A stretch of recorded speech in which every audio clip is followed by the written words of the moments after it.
Bueno, en primer lugar quiero agradecer la invitación que me extendiera muy generosamente la editorial y me permito felicitarlos también porque es una muy bella edición y está muy bien hecha, entonces una cosa que para los viejos como yo que llevamos años leyendo en pantalla cuando no estamos acostumbrados en nuestro medio tener de nuevo un libro en la mano. Entonces, y digo esto porque tuve el privilegio que me concedió por su parte mi amigo y compañero camarada en el socialismo, Marcelo, y fue antes de la revuelta. Entonces me envió su borrador y me lo envió por supuesto como se hace en estos momentos así en el computador, y leí con mucho agrado, digamos, el contenido, pero a decir verdad no es lo mismo estar leyendo en una pantalla que tener el libro en las manos, es un placer que tenemos los viejos y bueno, se los comunico porque yo creo que hay que decirlo. Bueno,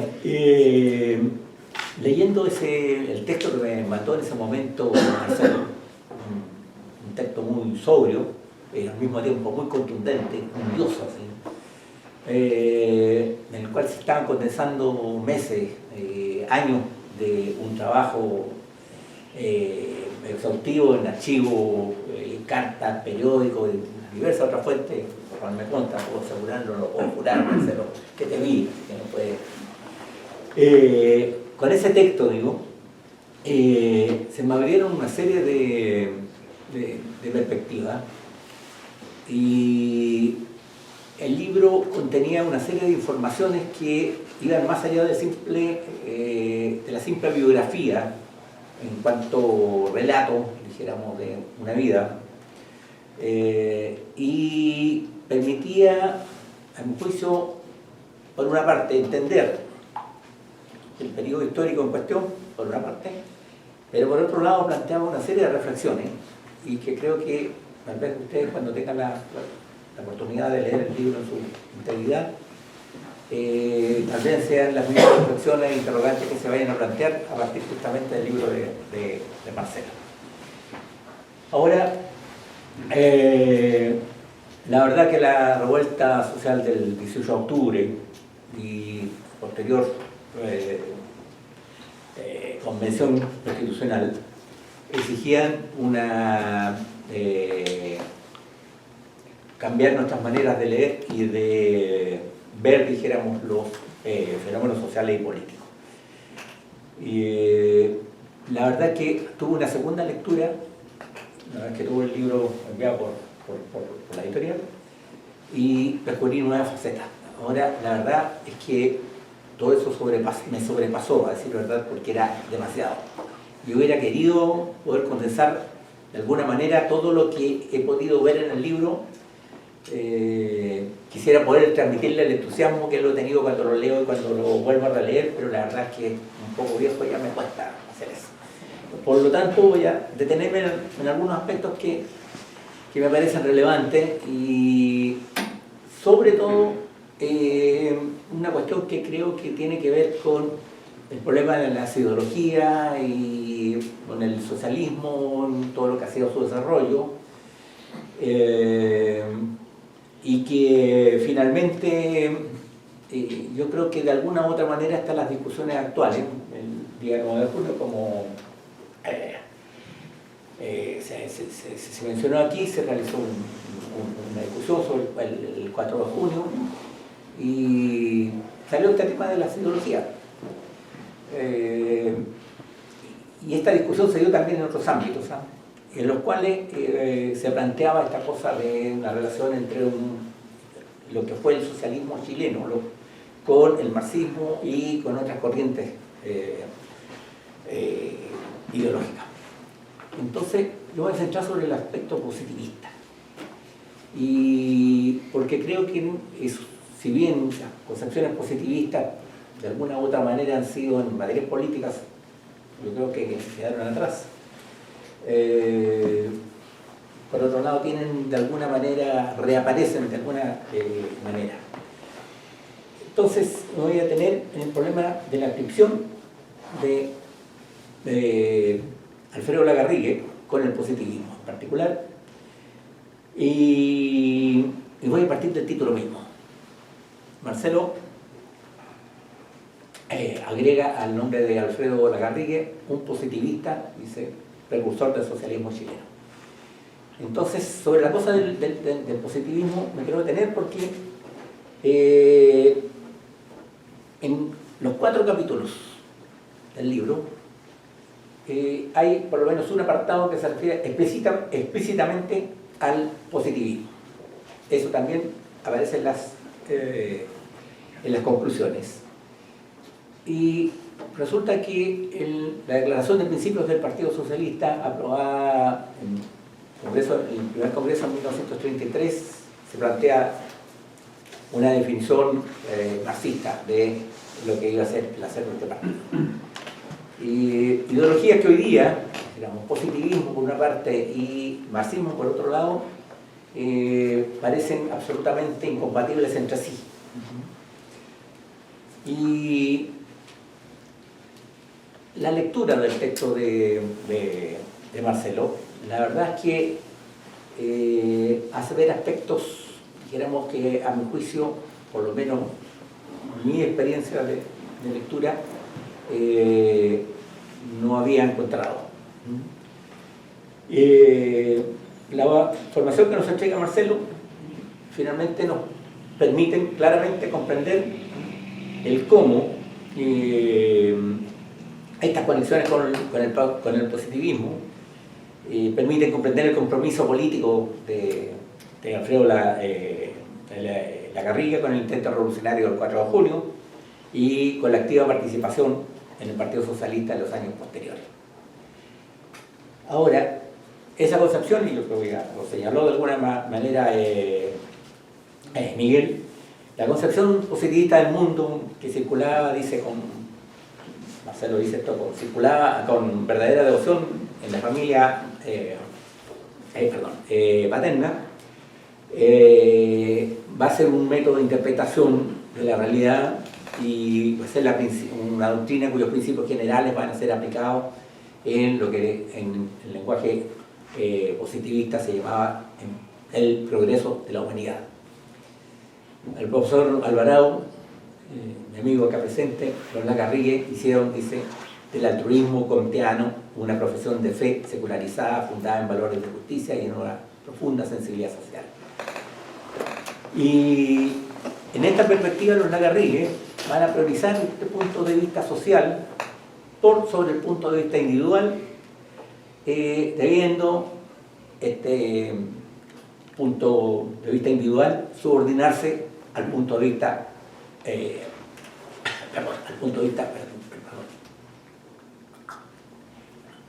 al punto de vista social.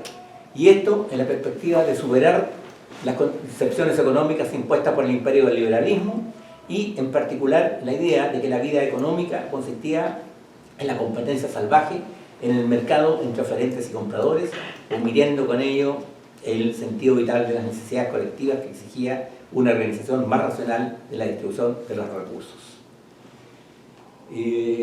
Llamo la atención sobre este párrafo del texto de Lagarrigue, primero porque no podemos dejar de pensar en lo que es la realidad actual en la cual el Dios mercado, domina nuestras vidas, determina nuestros comportamientos cotidianos y está en todos los planos, en todo lo que nos rodea. Ahora, como lo señaló también Miguel, las concepciones de Alfredo Lagarrigue están fuertemente determinadas por las concepciones de su padre. El régimen sociocrático al cual hizo alusión también Miguel, como objetivo político final del positivismo, sin embargo, no puede ser revolucionario, dice Don Luis, puesto que no aspira, dice, a la transformación radical de la sociedad, sino que simplemente a introducir prácticas de los privilegiados, calificadas como paternalistas, hacia los más pobres para evitar que fueran ganados al comunismo. El fantasma que en los momentos que escribe Luis Lagarrigue recorre nuevamente el mundo, como recordamos, como sabemos, está en la forma, en esos momentos, en los años los años 1920-1930, en la forma de la Revolución Rusa y de los consejos obreros que se constituyen particularmente en Alemania y Hungría. El fantasma de la revolución está presente. Si examinamos las políticas que se van a comenzar a adoptar, están determinadas fundamentalmente por el miedo a esta revolución que podría destruir el sistema capitalista. Ahora bien,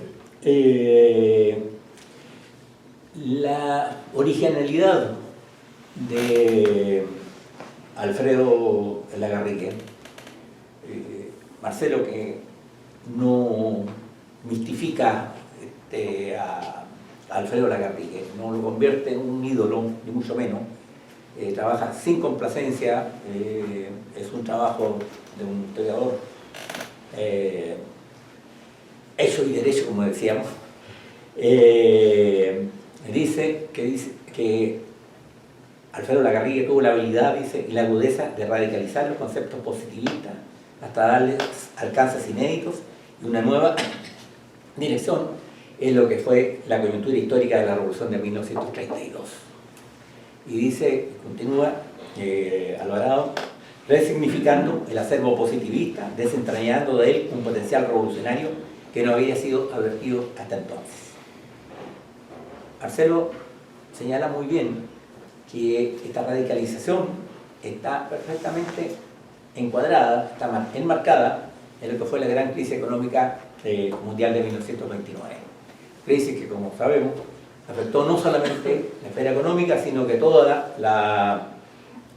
fue una crisis política, fue una crisis ideológica, en la cual todas las maneras de sentir, de amar, de pensar,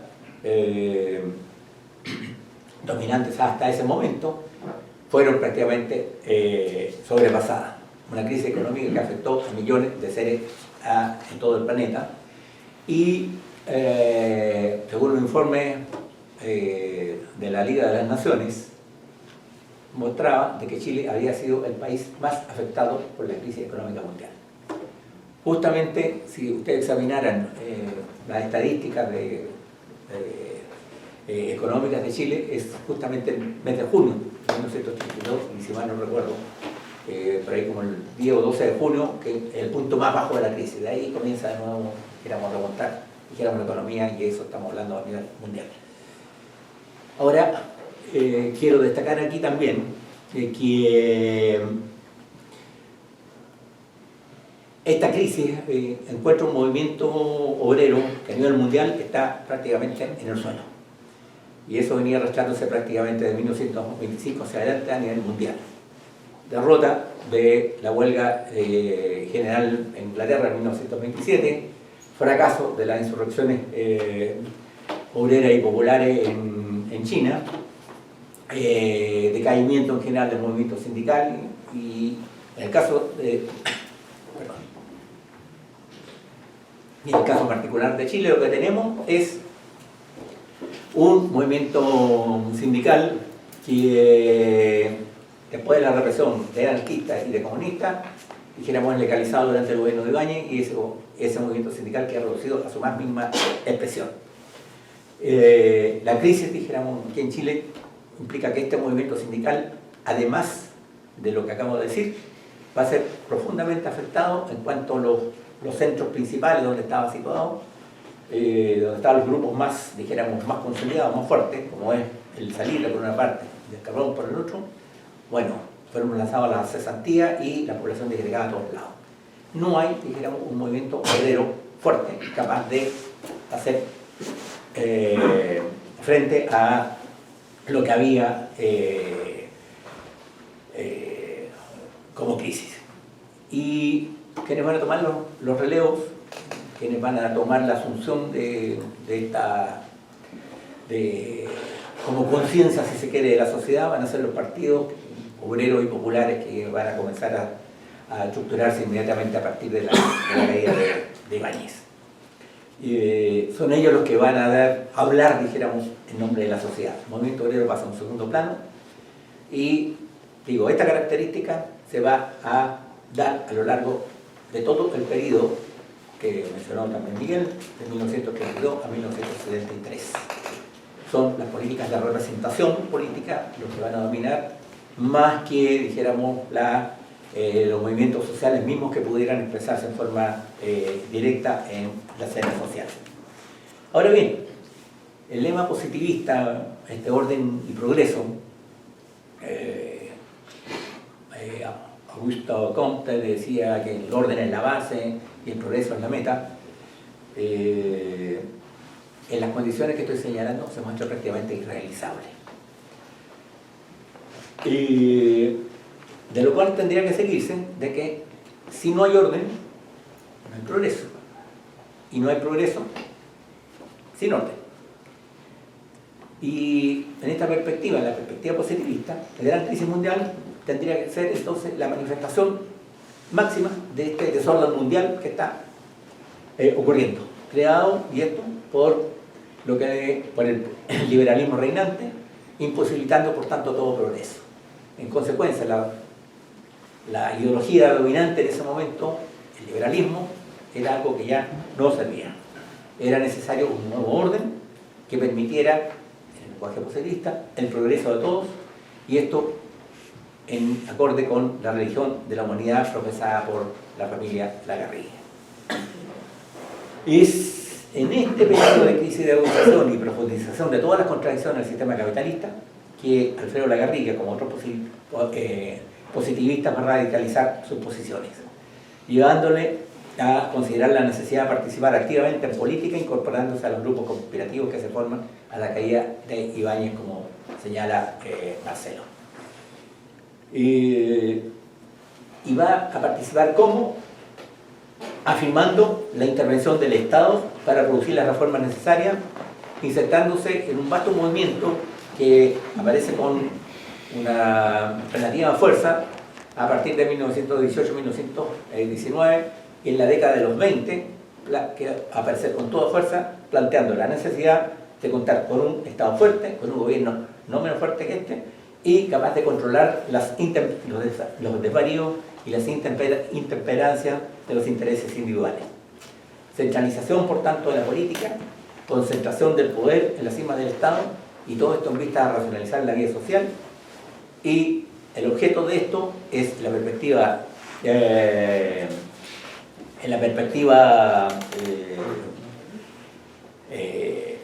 los positivistas sociales, impedir que los más fuertes se coman a los más débiles. Hay una cierta proximidad en la necesidad de esta intervención del Estado con lo que se podría considerar como marxismo clásico, cuando en el manifiesto se plantea la necesidad esta de tomar, dijéramos, de concentrar todos los medios de producción en el Estado y que el proletariado se convierta en clase dominante. Ahora bien, hay ahí una confluencia que se va a dar entre entre socialismo y positivismo. El cambio social no podrá ser sino realizarse a partir del Estado, conquistando el poder del Estado, y la conquista del poder se transforma, dijéramos, en el punto nodal del proceso revolucionario. Y en esto van a coincidir durante 40 años prácticamente reformistas y revolucionarios, en la idea de que sin tomar el poder no hay cambio social. Y como para tomar el poder del Estado se necesita voluntad de poder, voluntad política, expresada en una fuerza organizada, es preciso construir primero el partido, para lo cual se necesita previamente formar a los miembros de ese partido, para lo cual se necesita contar con elementos preparados capaces de formar a esos miembros, para lo cual es necesario, y así suma y sigue, una serie de mediaciones en las cuales, éramos lo que había sido este amplio movimiento social que se había conformado desde a comienzos del siglo XX, que tuvo una vida por lo menos activa y autónoma hasta 1927, pasa a un segundo plano. La cuestión de la autodeterminación de las masas, de la autogestión de las luchas, va a pasar por alto. Todo esto no está en los programas de los partidos que se estructuran a partir de 1930, cuando se llega a plantear este problema, como ocurre con los cordones industriales en 1972-1973, tanto reformistas y revolucionarios, independientemente de la marca que sean, van a terminar asustados intentando subordinar también los movimientos sociales autónomos a las organizaciones partidarias. No se vaya a pensar de todas maneras que existe alguna analogía con lo que ha pasado a partir del 25 de noviembre, cuando se firmó el acta de llamando a la convención. 15. Perdón, sí, ya. ¿La guerrilla es revolucionario? Sí. Sin duda es un revolucionario en el momento en que puso su saber a disposición del movimiento revolucionario en gestación y participó activamente, jugando un rol preponderante como ministro de Hacienda en el gobierno de la Primera República Socialista de Chile y de América. Pero no era marxista, eran algunas cosas repetitivamente ortodoxas, pero para ser revolucionario yo diría que no es necesario ser marxista. Como en más de alguna conversación y como de alguna manera lo evoca Marcelo en su libro, las tres principales figuras reivindicadas para el socialismo chileno, como los fundadores, Arnauque Grove, Eugenio María Hurtado y Óscar Enrique, no eran marxistas. Y nadie podrá negar que al menos intentaron hacer una revolución socialista central, la planificación central de la economía y nacionalización de los principales medios de producción. Todo ello con un sello netamente antiimperialista y justicia social. Continuidad entonces entre 1932 y 1973, sin duda, por lo menos del aspecto que acabo de indicar. Las posiciones de Alfredo Lagarriga a este respecto se verán realizadas, como también lo señaló Miguel, a lo largo de todo este periodo, y creo que todas las muestras concretas de cómo eso se vio lo podrán ustedes leer en el texto, y que espero que se lo lean a Concho, porque en realidad es un libro muy bueno. Gracias.